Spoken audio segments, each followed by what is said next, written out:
जुन हाम्रो सदन विभाजन गरेर सदनको नेतृत्व चयन गर्ने यस कार्यक्रमका अध्यक्ष महोदय, पश्चिमाञ्चल इङ्ग्लिस बोर्डिङ स्कुलका प्रिन्सिपल महोदय, उपस्थित सम्पूर्ण अभिभावकज्यूहरू, विभिन्न विद्यालयबाट आउनुभएका प्रिन्सिपल तथा प्रतिनिधिज्यूहरू, प्यारा प्यारा विद्यार्थी भाइ बहिनीहरू, सम्पूर्ण उपस्थितिमा हार्दिक नमस्कार।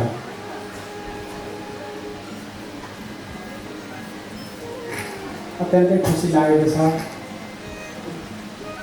विद्यालयले गर्ने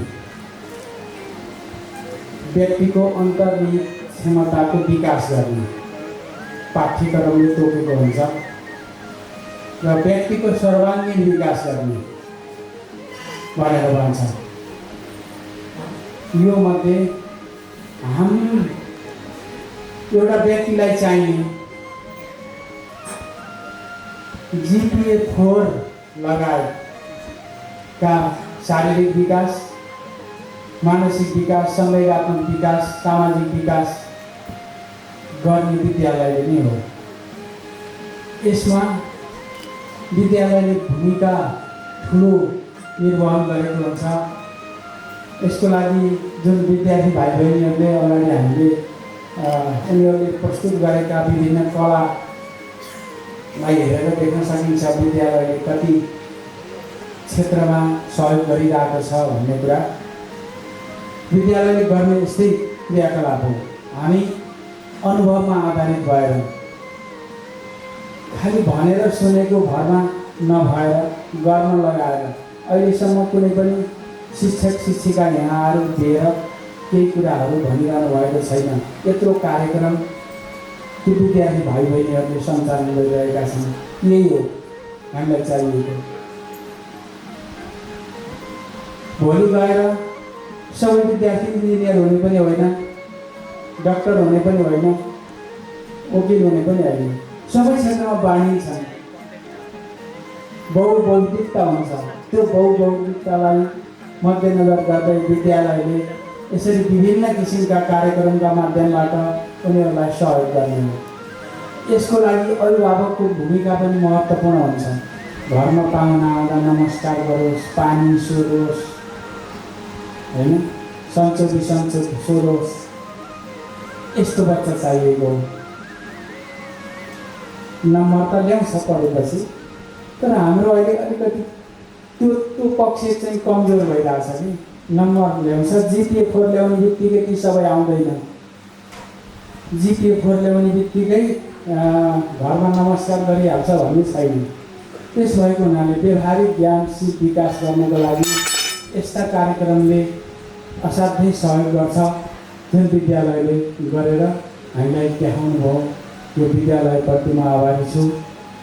किनभने म पश्चिमाञ्चल विद्यालयमा नै बच्चा पढाउँछु किन भन्छ त अभिभावकले भने यस्तै कुराहरूले गर्दा भन्छ।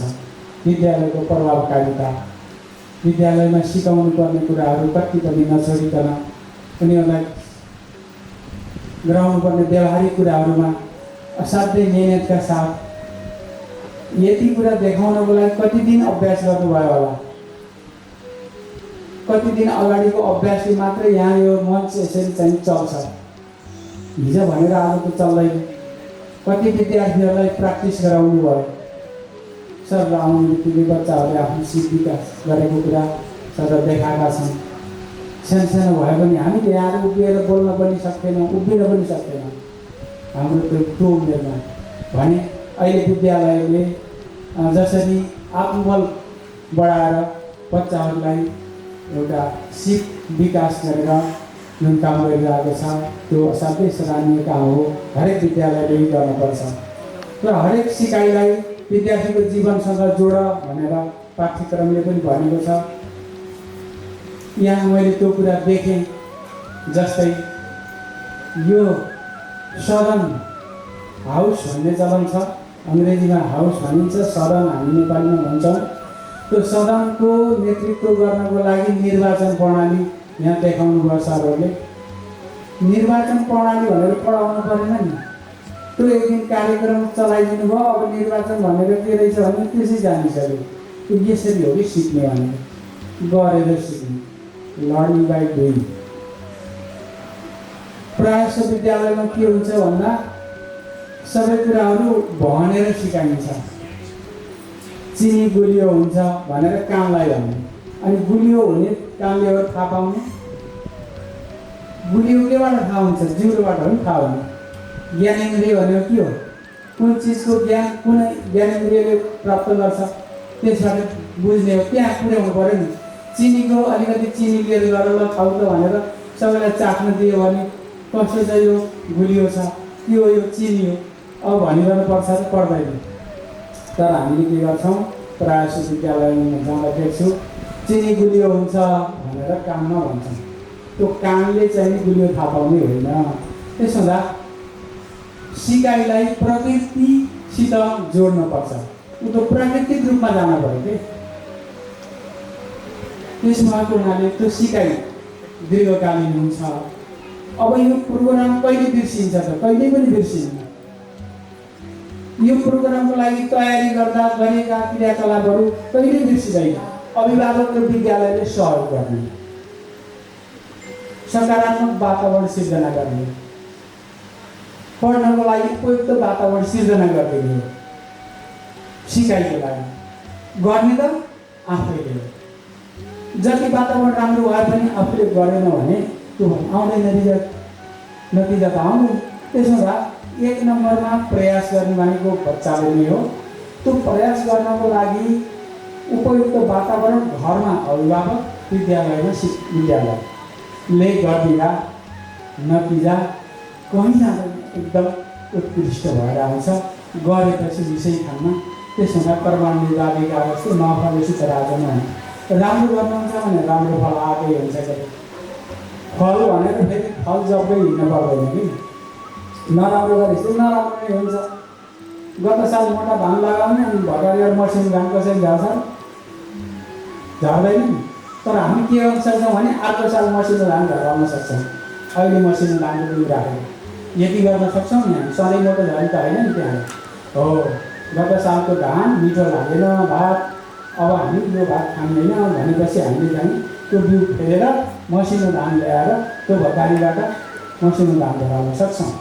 त्यसो भएको हुनाले हामीले असाध्यै संवेदनशील भएर विद्यार्थीको पाटो पनि उत्तिकै महत्त्वपूर्ण छ, अभिभावकको पाटो पनि महत्त्व छ र विद्यालय त छँदैछ। उहाँले चाहिँ यो समूहमा जसरी यहाँ गराउनु भयो, गराउने तरिका यही हो, एकदम स्किल लर्निङ। अहिले हाम्रो के भइरहेछ भन्नुहुन्छ भने मास्टर डिग्री गरेको छु भन्छ, संस्कार घरै सिकेर आउँछ। विद्यालयले त्यसैलाई आधार बनाएर अगाडि बढ्ने, अरू अभ्यास गराउने हो। त्यहाँ नयाँ छुट्टै त्यो संस्कार सिकाउनु त कुरा हुन्न। आफ्नो आफ्नो घरको के सिकेर आइन्छ त्यही मात्रै त्यहाँबाट विकास हुने हो। त्यसो भएको हुनाले हामी अभिभावक, विद्यालय मिलेर बच्चाको भविष्य उज्जवल बनाउन सक्छौँ। जब गरिन्छ भने त्यो कन्फर्म हो, त्यसमा चाहिँ कुनै विवादै छैन। त्यसो भएको हुनाले यहाँहरू सबैलाई धैर्यपूर्वक मेरा कुराहरू सुनिदिनु भयो र यहाँसँग बोलाएर मलाई चाहिँ यो मञ्च दिएर पश्चिमाञ्चल विद्यालयले मलाई यो ठाउँ दियो। पश्चिमाञ्चल विद्यालयलाई पनि हार्दिक आभार व्यक्त गर्छु। त्यस विद्यालयको उत्तरोत्तर प्रगतिको कामना गर्छु र यहाँ सम्पूर्ण विद्यार्थी भाइ बहिनीहरू है जुन नेतृत्व सेवाका सम्बन्धी काम गर्नुभएको छ, उहाँ गर्नुभएकालाई पनि बधाई छ।